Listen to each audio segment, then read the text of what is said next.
In this video, we are going to talk about how we integrate vector valued functions. So in the last video, we saw that if you have some vector valued function that looks like this, we can take its derivative by just doing the derivative of each component one at a time and then putting that into a vector. If I want to now integrate this, I do the same type of thing. So the integral of r of t is going to be equal to, I take the integral of the x component, and then that'll go with the I hat. And then the integral of y of t times j hat plus the integral of z of t times k hat. So let's do an example. Suppose that a moving object in space has a velocity that's given by this equation for v of t. A graph of the position of the object for times this interval from -1/2 to 3 is shown below, and that is over here. Here's a graph of the position of the object. Okay. It says then suppose that the object is at the point 1.5, -1, 0 at time t equals 0. Part A asks me to find the acceleration of the object. So remember that acceleration. All right, A, I'll put an arrow on top of it to indicate it's a vector. Acceleration of t is the derivative of velocity. So I do velocity's derivative, and I'm given velocity. So I do the derivative of each component one at a time.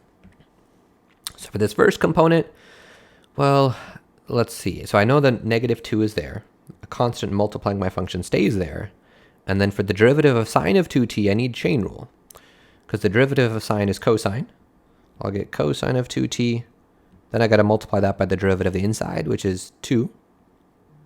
Okay, and then put an I hat. All right, now I move on to the j component. So the 2 just stays there because it's a constant multiplying my function. But then the derivative of cosine is negative sine. So I'll get, let me put the minus in front, minus, and then sine t times j hat. For the derivative of this k component, well, the derivative of 1 is just 0 because it's the constant. And then I have a fraction after that. So I could do the quotient rule if I really wanted to, but I can also avoid quotient rule altogether if I first were to rewrite this as 1 plus t, that whole thing to the -1 power. Because now I can do the derivative using the chain rule for this. So when I do the chain rule, the outer part of this is the power. So the power would come down. And when it comes down, it'll multiply this other negative that I have in front to make a positive 1. So I'll have a positive, and then I'll get my 1 plus t, that stuff, and I subtract 1 from the power to get a -2. Now to finish the chain rule, I multiply by the derivative of the inside, which is 1. And then that's my derivative, and then this whole thing times k hat. Okay, if I wanted to simplify this, I could. I'll get -4 cosine of 2t I hat -2 sine of t j hat. And then I can rewrite that as 1 all over 1 plus the quantity t, that whole thing squared, times k hat. And that is my acceleration. Okay, so that's just review of doing derivatives of a vector function. Now let's suppose I'm trying to determine r of t, the position of the object at time t. So, well, we know that the position, r with the arrow on top, of t, well, this is the integral. This is going to be the integral of the velocity. All right, my dt. Okay, so when I do this integral, I got to do the integral of each component one at a time. Okay, so I'm going to practice using my other notation for vectors where I put each of the entries into sharp brackets. So the -2 is just a constant multiplying my function. That'll stay there. And then times the antiderivative of sine of 2t. So I know the antiderivative of sine is going to be negative cosine. So this will get multiplied by a negative cosine. And let's just keep the inside as it is for right now. Negative cosine of 2t. And let's think about this a little bit, because there's a way I can check if this derivative is right. if I did the derivative of this, I want to ask myself, will I just get sine of 2t? And the answer is not quite, because the derivative of negative cosine 2t requires chain rule. The derivative of negative cosine gives me the sine part. But then I would have to multiply by the derivative of the inside, which is going to pop out an extra 2 that's not here. Right, I have this minus 2 in front, but I already wrote that minus 2. So I somehow need to cancel out this extra 2 that would pop out from doing the derivative. And the way I'd cancel that out is I just divide by a 2, and that would cancel it out. Okay, so that's my x component, comma, let's move on to the y component. Okay, so the 2 is just going to stay there because it's a constant multiplying my function. The antiderivative of cosine is just sine of t. So 2 sine of t. And I'm realizing there's something that I'm missing, so let me go back and talk about it. So let me give myself a little extra space here. So what I forgot, and this is very important actually, is when I do antiderivatives, when I have what's called an indefinite integral like this, so no limits of integration at the top and the bottom, when I do it, I need to put that plus c, that constant. So I forgot that. There's going to be a constant for this one. I'll call it c1. There's also going to be a constant for this one, which I'll call plus c2. And let's keep going. Okay, so for that z component, the antiderivative of 1 is just t. And then to the antiderivative of 1 plus t, sorry, it's going to be a minus, and then 1 plus t to the negative 1. Maybe let me write that minus in front. Let's try doing sort of a reverse power rule. Okay, so if I do that, that minus in front will stay there. And I know that if we normally just had like 1 over t, and I wanted to do an antiderivative, the antiderivative of 1 over t is ln, absolute value of t. So in the same way, this is going to give me ln absolute value, in this case of 1 plus t. But before I finalize that, I have to think, okay, is there going to be a chain rule thing that pops out an extra term when I do this derivative? Well, when I do the derivative, the minus will just stay there. And the antiderivative ln of stuff is 1 over the stuff. So 1 over 1 plus t, but then you multiply by the derivative of the stuff, which happens to be 1. But multiplying by 1 doesn't change anything, so this function is already matching what I have here perfectly. So I don't need to put an extra factor like I had to do dividing by 2 here. Okay, so I got that, and then I need my constant. So plus c3. Okay, so I got my position function, except I have these constants now. And the way I can solve for them is, well, we know that r of 0, if I plug 0 into my position function, I know where it is.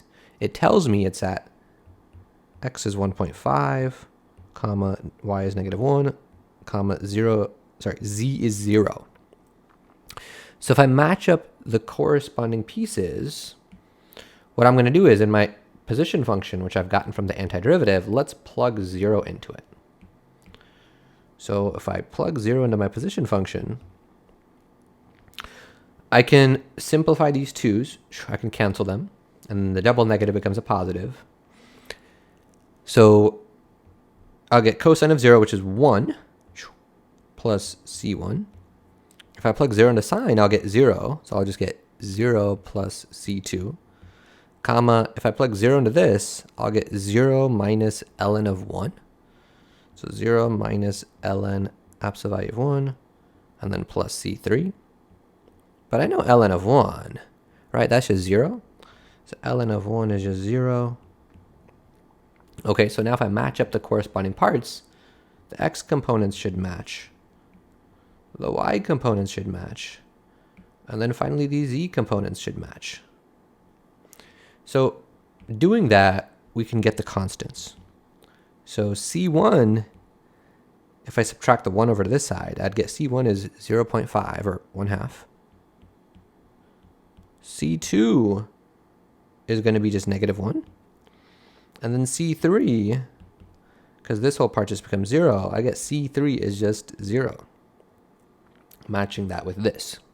Okay, so now I'm ready to take those and plug them back into my position function. So my position function is going to be, I can cancel those 2's for the x component and be left with positive cosine of 2t plus that constant, 1/2, comma, let's go to the y value, 2 sine of t plus its constant minus 1.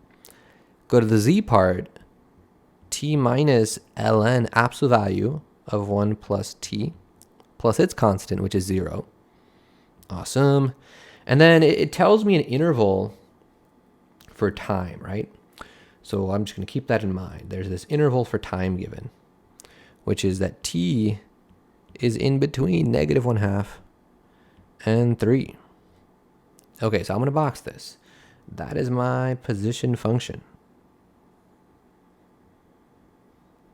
Okay, technically for good practice, I should have included this interval for t even in the acceleration. So even in the acceleration, that should have been part of it. Okay. Okay, all right, so that was part B. So let's do part C now. So part C asks us to compute and sketch the position, velocity, and acceleration vectors of the object at time t equals 0 on this graph. Okay, so I got to plug 0 into each of those. So first let's plug it into position, then I'll plug it into velocity, then we can plug into acceleration, and then sketch them. So if I plug 0 into this, well, cosine of 0 is 1. 1 plus 1/2 is 1.5. Sine of 0 is 0, and then minus 1 is -1. And then when I plug it into the last part, I get 0. That should also make sense because that's the one I was given, right? The given information already told me this. What if I plug 0 into the velocity function? So let's zoom it out a little bit. Where was our velocity? So velocity was up here. If I plug 0 into that, sine of 0 is 0, so I'll get 0 for that first entry. And then cosine of 0 is 1, so I'll get comma 2, because it multiplies the 2. And then when I plug in 0 into the last part, I'll get 1 minus 1, which is 0. So that'll be my velocity vector. And for my acceleration, we had acceleration here.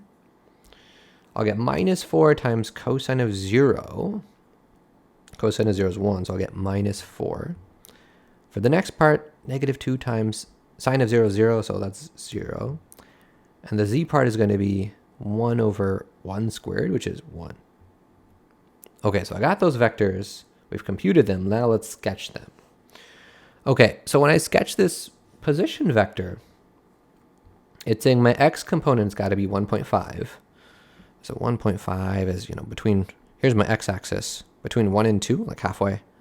1.5 is like somewhere there. And then my y component's going to be -1. Here's -1 on the y-axis. And the z component's going to be 0. So kind of going back to calculus part 3 here, the way I can sketch something like this is, starting from where x is -1, I draw a line that's parallel to this x-axis. So I'd make that a dashed line. And then once I get to a point that's kind of level to where 1.5 is, and from where 1.5 is, I draw a line parallel to the y-axis. Parallel to the y-axis. And that it looks like it's kind of this point here. So I'm going to draw a line from the origin to that point, just straight like that. I don't have to draw it up or down because I know the z component is 0. So that right there, what I just drew, that is my position vector when I plug 0 in, the position when t equals 0. So now for my velocity, I'm going to draw the velocity emanating from this point. So the x component is 0, the y component is 2, and the z is 0. So I'm not going to go from this point anywhere. Oops, sorry. Don't mean to erase. I'm not going to be moving in the x direction at all. I'm just going to be moving the y direction, 2 units. So I've got to draw parallel to the y-axis. So parallel to the y-axis from that point, that would be somewhere like this. So far I've gone 1 unit. I got to draw past it to go 2 units. Maybe that's like this far. Okay, that's going to be my velocity vector at t equals 0. Notice that that's tangent to the curve. That's something that we saw in the last video.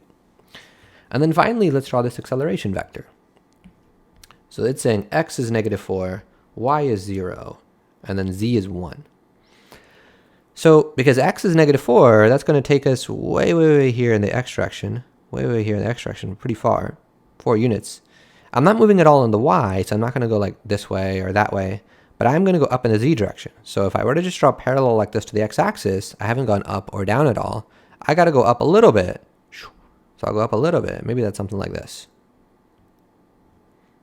Okay, and that is my acceleration vector when I plug 0 in. It's not perfect, but just trying to draw a rough picture. My acceleration vector.